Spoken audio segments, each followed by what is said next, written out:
Chapter 38 scene शुरू होता है और हम देखते हैं इसाबेला को। इसाबेला अब पूरी तरह से तैयार है अपने एथिकल एम्पायर को बचाने के लिए। उसने डिसाइड किया है कि वो करप्शन के रूट्स पर अटैक करेगी। उसका होलोग्रामिक स्क्रीन्स पे दिख रहे हैं कैसे ब्लैक मनी और इलीगल फंड्स अब सीधे चैरिटी ऑर्गेनाइजेशंस और एनजीओस में जा रहे हैं। वो सिस्टम्स जो पहले लोगों को लूटा करते थे अब उन्हीं लोगों की मदद कर रहे हैं। इसाबेला के शिप्स समुंदर के ट्रेड रूट्स पे पेट्रोल कर रहे हैं जैसे एक इनविजिबल शील्ड हो। कोई भी इलीगल शिपमेंट उनसे बचकर नहीं जा सकता। दुनिया को अब समझ आ रहा है इसाबेला के रूल्स टफ हैं लेकिन फेयर हैं। वो सिर्फ बिजनेस वूमेन नहीं एक प्रोटेक्टर बन गई है। जैसे पैसा भी डर रहा है और जस्टिस भी रिस्पेक्ट कर रहा है। इसाबेला ने एक नई सोच दुनिया के सामने रखी, प्रोस्पेरिटी प्योरिटी इंडेक्स। ये एक सिस्टम है जो हर कंपनी को रेट करता है उनके एथिक्स और एनवायरनमेंट के रिस्पेक्ट के बेसिस पे। अब दुनिया के बड़े कॉरपोरेशंस को समझ आ रहा है कि पैसा सिर्फ नंबर्स नहीं होता, उनके पीछे इंसानियत भी ज़रूरी है। जो कंपनीज करप्शन के साथ जुड़ी थी वो धीरे धीरे कोलैप्स कर रही हैं। मार्केट उन्हें रिजेक्ट कर रहा है बिना किसी वजह के। इसाबेला ने ये साबित कर दिया कि पावर सिर्फ डिस्ट्रक्शन से नहीं, ट्रांसपेरेंसी और फेयरनेस से भी मिल सकती है। इसाबेला जॉन से कहती है, वो चाहते थे कि मैं रुथलेस बनूं, पर मैंने सीखा कि रियल पावर वो होती है जो इंसाफ के साथ आए। एथिकल कॉमर्स सबसे बड़ा वेपन है।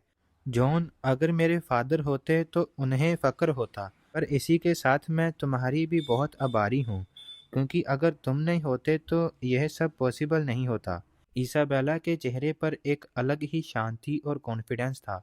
जॉन उसे देखता रहा जैसे पहली बार समझ रहा हो कि उसके रैंडम एक्शंस ने दुनिया के बैलेंस को बदल दिया। उनके बीच एक साइलेंट अंडरस्टैंडिंग थी, एक एक्सीडेंटल अलायंस जो अब मूवमेंट बन चुकी थी। इसाबेला ने सिर्फ करप्शन को नहीं बदला, उसने सक्सेस का मतलब भी रिफाइन कर दिया। अब पैसा भी प्योर होना चाहिए, पावर भी एथिकल, और दुनिया धीरे धीरे अब उनकी तरफ बढ़ रही थी। इसी के साथ चैप्टर 38 एंड होता है। चैप्टर 39 सीन शुरू होता है ज़ारा से, जो एक अंधेरे रूम में बैठी है। स्क्रीन्स और होलोग्राम्स की रोशनी ग्लो कर रही है। उसके सामने है फ्लोटिंग मैप्स और डेटा के वेव्स। हर सेकंड वो नए पैटर्न को समझने की कोशिश कर रही है। करैप्टर्स के हर मूव, हर ट्रिक उसके एनालिसिस के अंदर आ रहे हैं। ज़ारा ने अपना सिस्टम में एक नए पावरफुल एल्गोरिथम को बनाया है जो उनके डिजिटल फुटप्रिंट को ट्रेस करता है। उसने दुनिया भर से एथिकल हैकर्स और डेटा एक्सपर्ट्स को साइलेंटली कनेक्ट कर दिया है। ये एक साइलेंट आर्मी है जो इनविजिबल है लेकिन हर जगह मौजूद है। ज़ारा का गोल सिंपल है, उनके नेक्स्ट अटैक से पहले उन्हें प्रेडिक्ट करना। वो एक चेस गेम खेल रही है जिसमें हर मूव डिसाइड करता है कि दुनिया बचेगी या नहीं। एक बड़े होलोग्रामिक मैप के सामने ज़ारा खड़ी है। उसके हाथ लाइट की हल्की सी लाइन को फॉलो कर रहे हैं। सडनली वो रुकती है, एक स्पॉट पे जूम करती है और जॉन को बुलाती है, देखो ये ही पॉइंट है जहां से उनका सिस्टम ब्रेक हो सकता है। ज़ारा कहती है, करैप्टर का सिस्टम पहले स्ट्रॉन्ग लगता है लेकिन उनके पैटर्न्स पूरी तरह से इनविंसिबल नहीं है, उनके पैटर्न्स अडेप्टेबल नहीं है। ज़ारा समझाती है कि उनका कंट्रोल एक इल्यूजन है, उनकी स्ट्रैटेजी सिर्फ लॉजिक्स पे चलती है और लॉजिक प्रेडिक्टेबल होता है, लेकिन इंसानी इमोशंस और कैओस अनप्रेडिक्टेबल होता है, और ये सब ही उनकी सबसे बड़ी वीकनेस बन सकता है।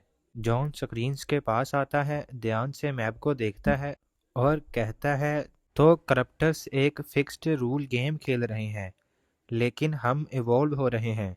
जॉन की ये बात सुनकर ज़ारा के चेहरे पर एक स्माइल आ जाती है। ज़ारा कॉन्फिडेंट दिख रही है। रूम का एटमॉस्फेयर सडनली काम और पावरफुल फील होता है। दोनों के बीच एक साइलेंट अंडरस्टैंडिंग है। अब हेप्टागन के पास वो एज आ गया है जिसमें लॉजिक और अनप्रेडिक्टेबिलिटी दोनों का बैलेंस है। यूनिटी का एक रियल मीनिंग अब शेप ले रहा है। और इसी सीन के साथ चैप्टर 39 एंड होता है। चैप्टर 40 ज़ारा का ग्लोबल नेटवर्क अब फुल ऑपरेशन में है। हर कॉर्नर से डाटा आ रहा है। एन्क्रिप्टेड मैसेजेस, सैटेलाइट फीड्स और डार्क वेब के हिडन ट्रेल्स। होलोग्राफिक मैप पे रेड डॉट्स ब्लिंक हो रहे हैं, जो करप्टर्स के सीक्रेट बेसिस को दिखाते हैं। अब उन्हें हाइड रखना मुश्किल लग रहा है। ज़ारा की इंटेलिजेंस वेब ने फाइनली उनके टॉप लीडर्स का पैटर्न चेक कर लिया है। ये वो लोग हैं जो पीढ़ियों से हेट्रिगोरस के लिए काम कर रहे हैं। हर ग्लोबल क्राइसिस के पीछे उनके इन्फ्लुएंस है।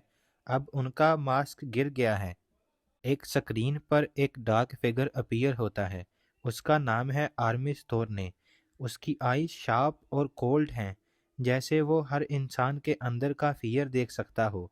बैकग्राउंड में पुरानी पोर्ट्रेट्स और रिकॉर्ड्स फ्लैश करते हैं, जो उसके सेंचुरीज पुराने पावर्स गेम्स को दिखाते हैं। आर्मिस का ब्रीफ सिंपल लेकिन टेरिफाइंग है। इंसानियत का ये ऑर्डर और पीस उसकी सबसे बड़ी वीकनेस है। रियल पावर तब आती है जब सब कुछ टूट गया हो।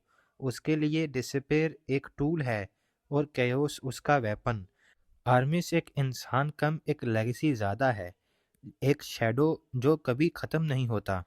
ज़ारा ने लैब में जॉन के सामने आर्मिस का कंप्लीट प्रोफाइल होलोग्राम स्क्रीन पे फ्लोट किया। हर कनेक्शन, हर इवेंट उसका डेटा स्ट्रीम में लिंक है। वो जॉन को दिखाती है जे बंदा हर मेजर कोलैप्स के पीछे है। इकोनॉमिक्स, वार्स, इवन पैंडेमिक्स, सब में इसका ट्रेस है। ये हेड्रिगोरस का सबसे डिवोटेड और सबसे इंटेलिजेंट करप्टर है। जॉन का फेस टाइट हो जाता है। उसके अंदर एक मिक्स फीलिंग है, फियर और रिजॉल्व दोनों। जॉन को समझ आ गया है कि अब फाइट सिर्फ डिजिटल नहीं रही, अब ये पर्सनल भी है। फिर स्क्रीन पर होलोग्राफिक मैप जूम आउट होता है। पूरे ग्लोब पे रेड लाइट ब्लिंक हो रही है। कॉन्टिनेंट्स के ऊपर मूविंग शैडोज दिख रहे हैं। करप्टर्स के नेक्स्ट मूविंग स्ट्राइक्स के सिग्नल्स दिख रहे हैं। हेप्टागन के मेंबर साइलेंट हैं, लेकिन उनके फेसेस पे एक डिटर्मिनेशन है। अब गेम क्लियर हो गई है। नेक्स्ट बैटल होगा अनप्रेडिक्टेबल, इंटेलिजेंट और डेंजरस। ये सिर्फ टेक्नोलॉजी की वार नहीं, आइडियोलॉजी की भी है। लाइट और शैडो के बीच अब फाइनल गेम शुरू हो चुका है। और इसी सीन के साथ चैप्टर 40 एंड होता है।